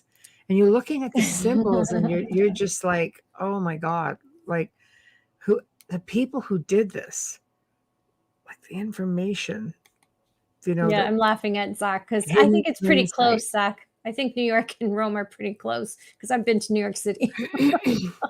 Yeah, right. I'm talking about Catholic churches, Roman Catholic churches, because Roman, right? That's where the Roman Catholic faith began. So they're going to have the most churches because it was just a thing where they just kept building them and popping up everywhere. I've been This is to a long more time little ago. towns in the United States, and there's a church on every corner. So I can only imagine what's in these big cities. New York is covered with them. They've got some really beautiful Gothic churches in there that are not on the tourist, what I call the tourist trap list. But on the outskirts, which I was able to see a lot of them, and I was so grateful for it. I know. I visit a lot too when I go out. I love the architecture. People do the same to their elderly, not thinking they're full of wisdom, and they miss out. I agree. I've There's a really big problem with that people right now with this. I'm just saying. Well, there's a big problem with that right now. With everything going on, yeah, you're very limited. You don't have access. I spent hours. No, she's referring to, sorry, Michelle, she's referring to not listening to them when they're speaking, the wisdom, which is true because I've learned so much and I'm thinking from of my all dad these, and my grandfather. Yeah, I'm thinking of all these people who because of this pandemic are not able to go and see their loved ones, or are, because they're not letting everybody come in, with vaccine circumstances. They're the most vulnerable. Well, they are, and I appreciate that. But what I'm saying is that there's just opportunities wasting away on that part as well. I've just whenever I have done events in places, the City of Toronto had sent me to do events at retirement homes and communities, and Burlington has done it, and it was always so interesting to me because I had people come up to me, especially when I was representing Casa Loma. And I remember this elderly woman coming up to me. She goes, when my father was a boy, he would haul stones from Lake Ontario up to the castle to build the fencing. I'm like, well, it's a hike. It's this little boy in his wagon. As a little boy, that's a really big hike, but but people would do this and they would get paid for the stones, right? And then another woman said, oh yes, my uncle brought over, he did all the wood floors, and she would explain that, and I was in awe because it was just stuff that there's just no way you would know it unless you listened. And when I was in Burlington, because I did tours there, so when I was brought into a specific retirement home, I loved doing them because they were so curious. But what was funny about them is you had the more reserved elderly people. You had those who would come out and say blah blah blah, and you had the reserved ones who pulled you aside after that on their own because they didn't want anybody else in the home hearing their ghost story, and they had experiences and they wanted to say it very quietly. But I still learned a lot about the city of Burlington, saying there was this over here. What are we looking at, Joe? I don't know, but he's giving you music for that. There we go. Okay, so so I'm just going to go with it. So okay, it's not Christmas yet. It's not for another week. I want to read Tamara's comment. Thank you, Jeff. Tamara says a lot of unrecorded history die with lost generations. It's true. Can I give you some advice to all of you that are listening right now? Because it's something that my cousins and I have done in our family. One of us writes everything down that they've told us. And eventually we will have those stories all together for the brothers. So it's a good thing to do. One of my cousins had mentioned it, and so I note everything that he says, and I write him. I'm like, okay. And then I talk to the other one. She's doing it, and I've done it. I've even so much as I've got a little booklet of just my dad's English. Yeah. I'm a CNA and in a home caregiver. God bless you, Michelle. Yeah. And I work for them every day. I love hearing all of it, right? We need more people like you in there. My sister did that. See, Wayne, it's important. I think it's really important to keep it going because we don't necessarily have those conversations with our children now. My daughter has been fortunate where she's had a 24-year relationship with my dad, who passed a year ago, and she continues to have a relationship with her grandparents on my husband's side, and she's got these stories right from them. It's important. You have to want to have them. I think if you do that too, there's no messing around, like kind of getting back to information that's been kept or lost. I mean, I think some of the best information, use your voice recorder, on your phone. Sorry, the best way of record keeping was the ancient ways, which was oral history, passed down. Yeah. There is no freaking coding, decoding. That was just oral history. And as long as you kept it going and as long as people were interested in hearing it, you heard it the way it got passed down, because it was an art form as well. And it was a form that was respected. A lot of our indigenous tribes still do that. Yes, it's like, that's true. So there is nothing being hidden. It is what it is. When you start writing things down, that's when it gets manipulated. The things she taught you, Dolly, right? For sure. Yeah, I think about that, and I always believed it takes a village to raise a child. So I always had my daughter, around other relatives, friends of the family that were like blood relatives that have since come and gone, and she's learned a lot, and so have I. And I think it's important to keep it that way. And I hope she does that when she has her family. I have the stories orally from my grandparents, so the family will ask me, I will tell them. That's excellent, Tamara. You write them down and you share them. What we want to do as cousins is put them down in a book and then have it printed out for whoever wants it in the family. Just the stories, even if it's like a PowerPoint, it doesn't matter. Just that they're there. There's a lot of history just within my own uncles. One was a prisoner of war, captured by the Germans and was gone for 2 years, that kind of stuff. Even my dad's war stories, long before that, the family before that, so yeah, it's important. When they're gone, they're gone. That's exactly for sure. You just look back at time past. I think if you could go back in time, who would you want to sit and have a conversation with? On my list, I got a list as long as my arm. Yeah, I agree, Wayne. I love that. Yeah. Make a coffee book with the odd photos makes a great gift. I think so too. Yeah. I know. When you see that post, that meme that says, who would you, like you said, who would you have a conversation? I can't pick one. I couldn't. I've had the pleasure of, just through doing spirit communications with some of my equipment, have been able to talk to some unbelievable people. So I've been fortunate that way. I've gone with my maternal great grandma. Yeah, it's always nice. In the Royal Navy. Wow, God bless them. Yeah. But with that being said, I'm going to sign us off. It's almost 11 p.m. So everyone, again, we want to thank all of you for participating in chat. You guys always make it so much more fun. Absolutely. But we have come to the end of another great segment of the Outer Realm, and a big thank you to Micah Dank, because I know he really wasn't feeling 100%, so he's a trooper for forging ahead. And a big thank you to our producer Joe Montaldo, who was manning the fort behind the scenes with the PowerPoint.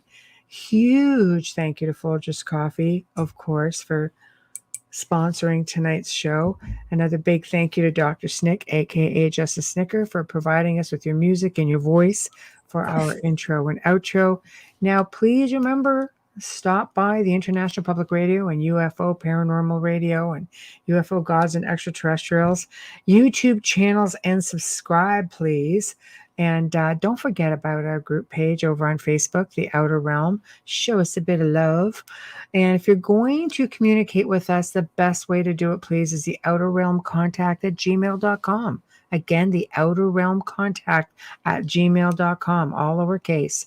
Next week is just going to be a lot of fun. Wednesday evening, we welcome for the very first time our friend and fellow UPRN radio host, Michael Angley. And Michael is, the head of America's Most Haunted. And he's got a lot of great stories to tell. He's very knowledgeable. So we thought we would have a little bit of fun in that. And we can turn it into a bit of a Q&A also, because I know he'll have a lot to contribute. Thursday evening, we welcome Don Panamore. He's going to be talking about near-death experiences. And don't forget about Joe and I. As far as I know, we are definitely doing the Gray Zone Uncensored this Saturday, 5 to 7. I know, Central, and 6 to 8 p.m. Eastern. And we're going to be talking about the origins and dark folklore of Christmas, which is going to be fun. So anyway, thank you to everyone. And we shall see you, of course, next week.